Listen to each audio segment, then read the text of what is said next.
All right. Hello. For our final project, we will be presenting on addiction through the lens of faith. I am Lisa.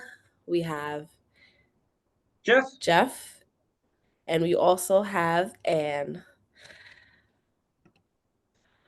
So, one article that was found as it relates to our topic is entitled Supervision Strategies for Social Work Students Managing Faith and Spirituality in Addictions Practice. Included at the top is a quote from the abstract. And this article investigates and offers useful information to students on how to govern their own beliefs and spirituality when in the field supporting clients. The strategies discussed within the article can positively impact the interactions and treatment provided to the people students service throughout their fieldwork. Reading articles such as this gives students useful information to keep with them on their journey. Working in human services exposes students to different cultures, religions, and backgrounds. Being culturally competent and empathetic to the differences found in our clients is very much needed within the field.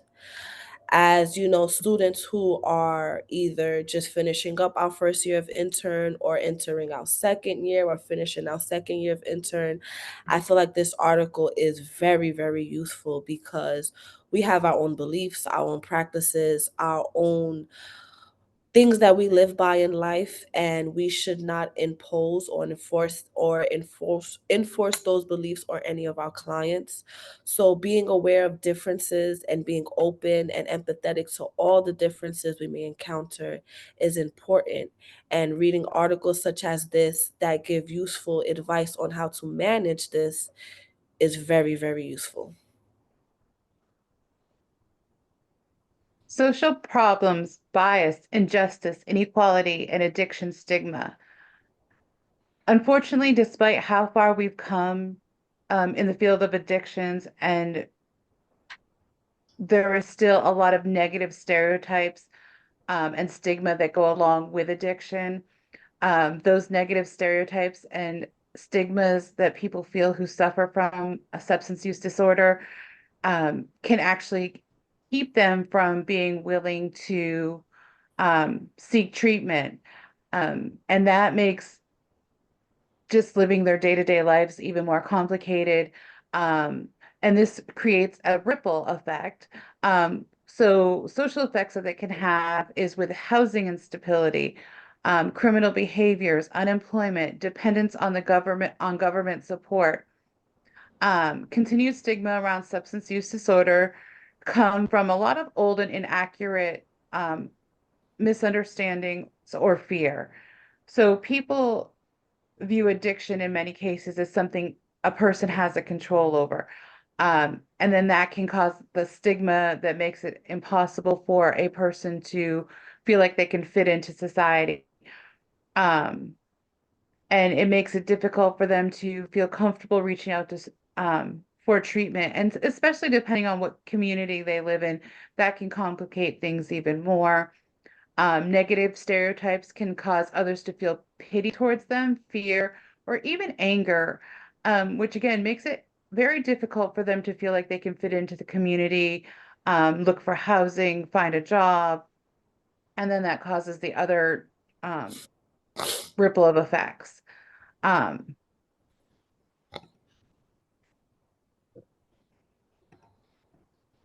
Okay. So those ripple effects include the importance and the impact of addiction on society. Um, there were over 90, obviously compounded a little bit by COVID, but there were over 96,000 overdoses in 2020 alone. Overdoses are now an epidemic, contributing to a decrease in life expectancy as they exacerbate poverty, crime, racial injustice, violence, and even death. Um, not to mention the other complications, illnesses, and consequential deaths that are incurred from substance abuse, such as things like intoxicated driving and the like. But if we allow addiction to run rampant without action, we will exacerbate these personal societal consequences, which, as mentioned, overdoses are now being included in cause of death statistics and are increasing, well, rather declining life expectancy rates in the United States. They are having a tremendous effect on. So the consequences and continued impact goes just beyond the struggle of, as Anne mentioned, a lot of people struggle with feeling they could fit in. They become hesitant to ask for help or even admit their use to medical professionals. This results in the statistics that show as recently as 2019 that less than 13% of people with an illicit drug use disorder received any treatment for their addiction, with only 18% of people with an opioid use disorder receiving increasingly popular medication-assisted treatments. Those with alcohol use disorders reported even lower at only 3% receiving any kind of medical care treatment for their addiction. Beyond a lack of care and treatment for addiction, one of the consequences of addiction and the stigma that results in the lack of care and treatment, public health crisis, also contributes to socioeconomic and intersectional concerns regarding drug laws, poverty, and addiction that contribute to economic downturn and racial injustice. Our current system and ongoing drug laws, the drug war, quote unquote, has created laws that are disproportionately leveraged against people of color, particularly Black communities. As an example, while Black communities are just as likely to use cannabis as white communities, people in Black communities are 4 times as likely to be arrested for it. Similarly, as recently as 2013, more than half of all people in prison nationwide for drug offenses were Black or Latino, even though the groups only combined for a quarter of the United States population. Social workers' profession and addiction through the lens of faith. So, this is an issue the social work profession should care about because we work in human services, as shared before. We support individuals during their life's triumphs and hardships. And to properly do this, we must be respecting of all aspects of their life, including their faith. So, some useful information on how this can be done is included in the NSAW. Um, 2 bullet points from the NSAW state: cultural competence and social diversity. Social workers should understand culture and its function in human behavior and society, recognizing the strengths that exist in all cultures. Social workers should obtain education about and seek to understand the nature of social diversity and oppression with respect to race, ethnicity, national origin, color, sex, sexual orientation, gender identity or expression, age, marital status, political belief, religion, immigration status, and mental or physical disabilities. So all this, advice and useful information is shared in the NSW. So the social work profession is something that addiction is looked at through the lens of faith, because faith is a component of the practices and the beliefs of the people we service. So it must be included, we must be aware of it, and we must be respecting of it.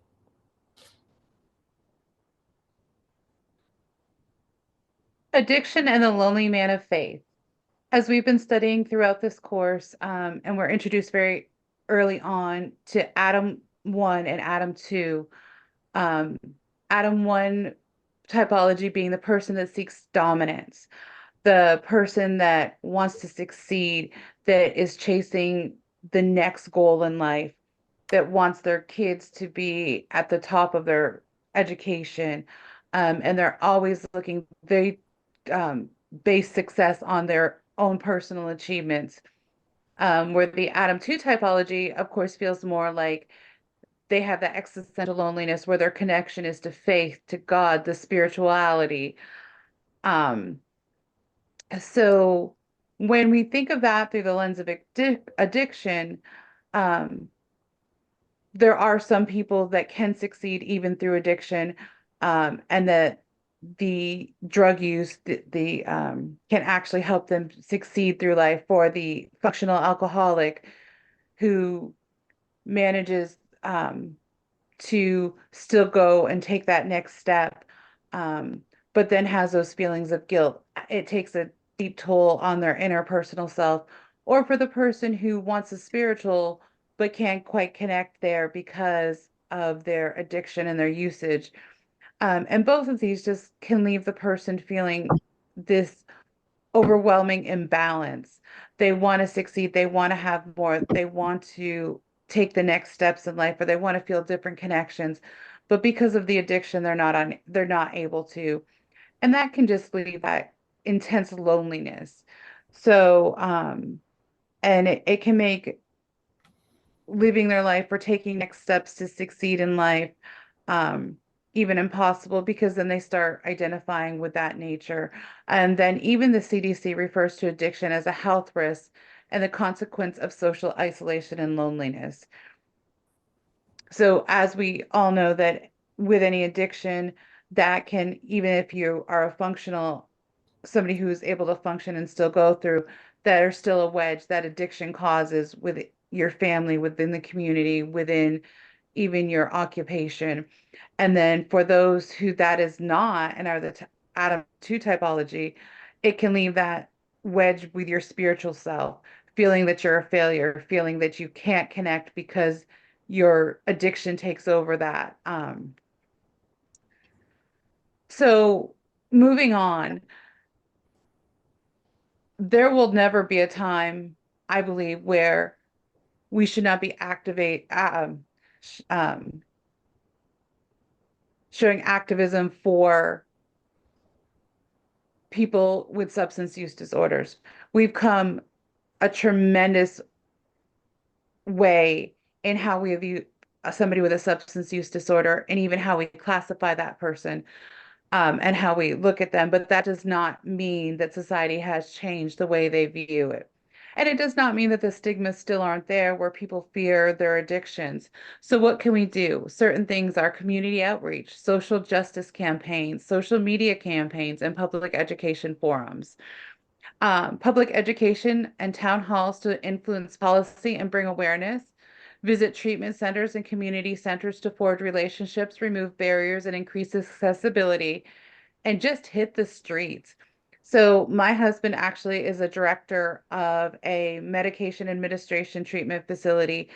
And as much as he's in clinic and supporting the clients of his clinic, he is out on the streets, going to these town halls, going to these public forums, helping to create connections within the community to help his clients and future clients not be judged in their local communities, in their doctor's offices, in working environments, to help let them know what resources are out there, and just forge those relationships. And that has become just as big of a part as the actual treatment of the people as well.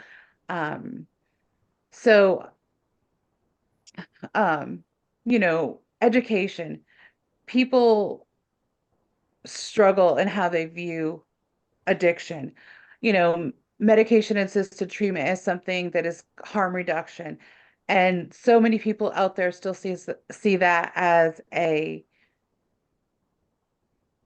way of people being legally able to take drugs. It's not seen as helping.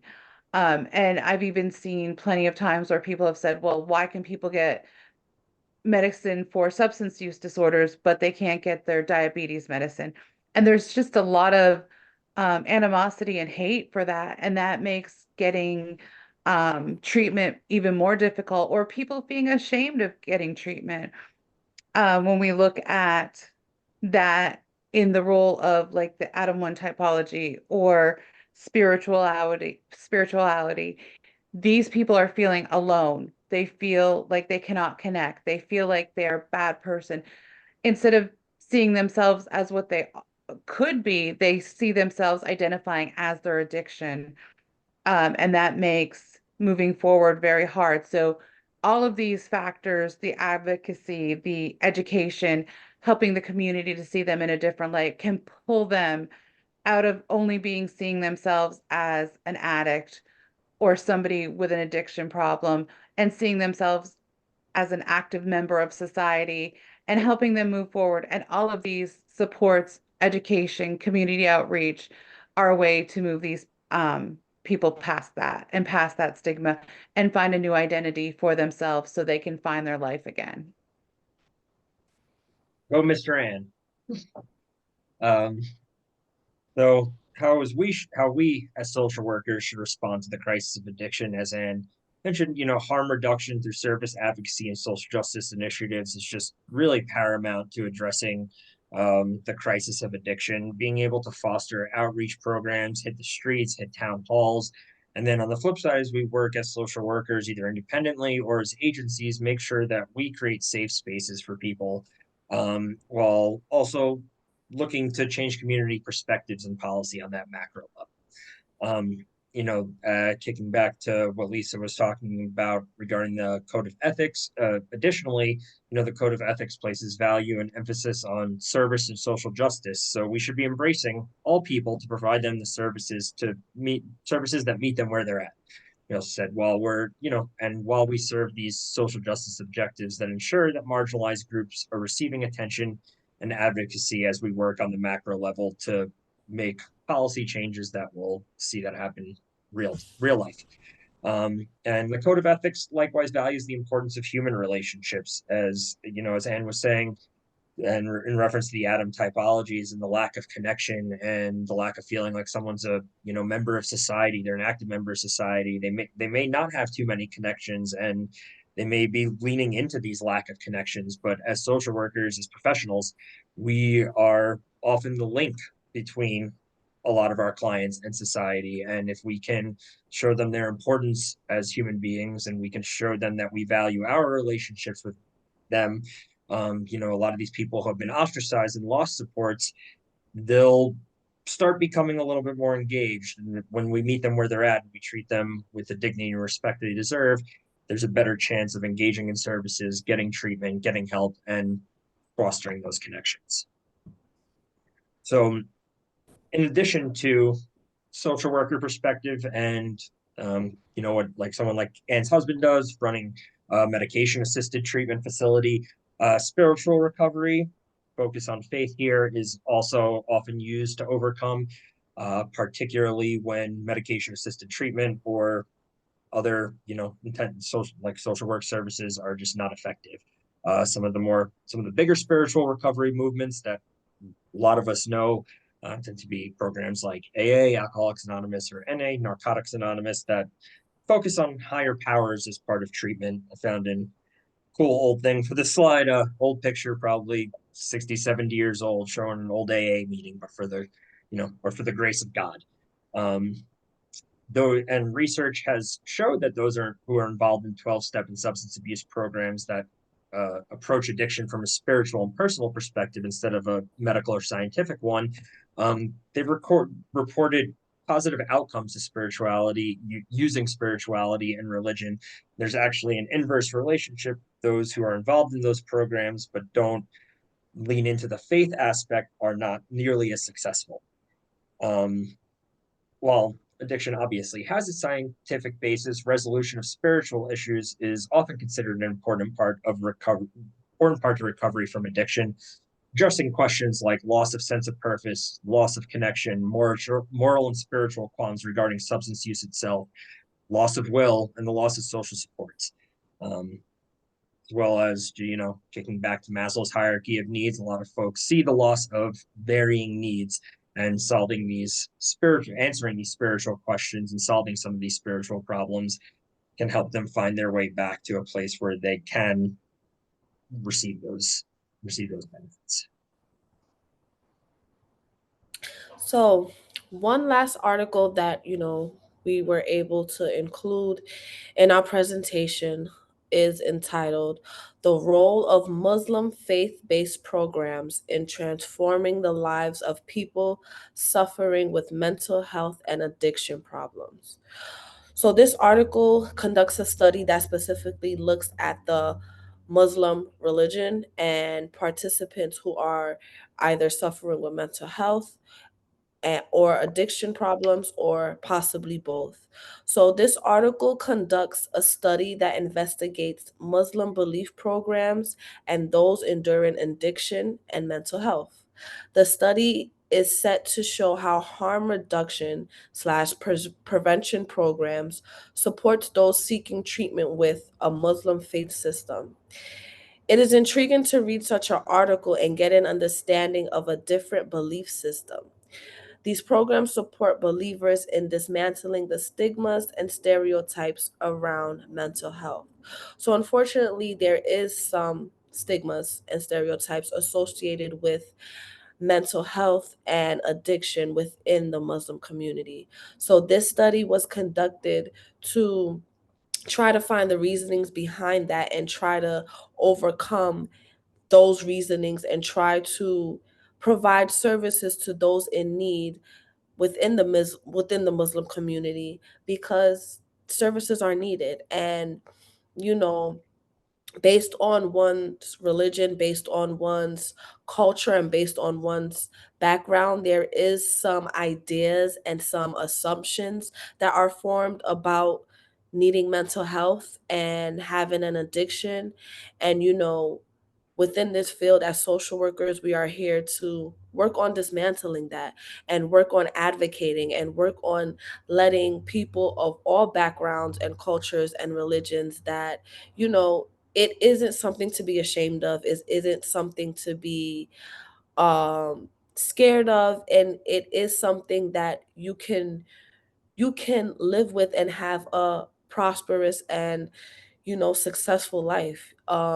So this article really looks into that, and through this study, you are able to see how people within the Muslim faith are able to overcome those assumptions and those beliefs and get the services that they need, um, because everyone is deserving of receiving these services, no matter what you're experiencing or what you're enduring. Amen. And I think this is just to add, I do think that like an article like this that Lisa had found is just a really good example of addressing addiction through faith and recognizing that depending on what faith, what religion, what spiritual background or lack thereof someone comes from, uh, there may be different barriers and different obstacles, but it doesn't make it impossible to provide services. It just shows that no matter what it is, we just have to be cognizant, culturally competent, and to be able to like navigate these concerns. So, And unfortunately, that is one of the challenges with addictions is depending on what your background is, your religion, your ethnicity, that brings so many additional stigmas and biases to the mental health and addiction, substance use disorders that it just complicates it even more. And it just shows the importance of the role of a social worker and helping to bridge those gaps. But the only thing that we can do is continue to advocate and educate and hope that people are able to see past their own biases um, to help those with substance use disorders move forward and be able to live successful lives where they're not feeling like outcasts and alone in their world. Definitely. that is our presentation. Thank you for listening. Look forward to seeing all yours and wish you all a good week off.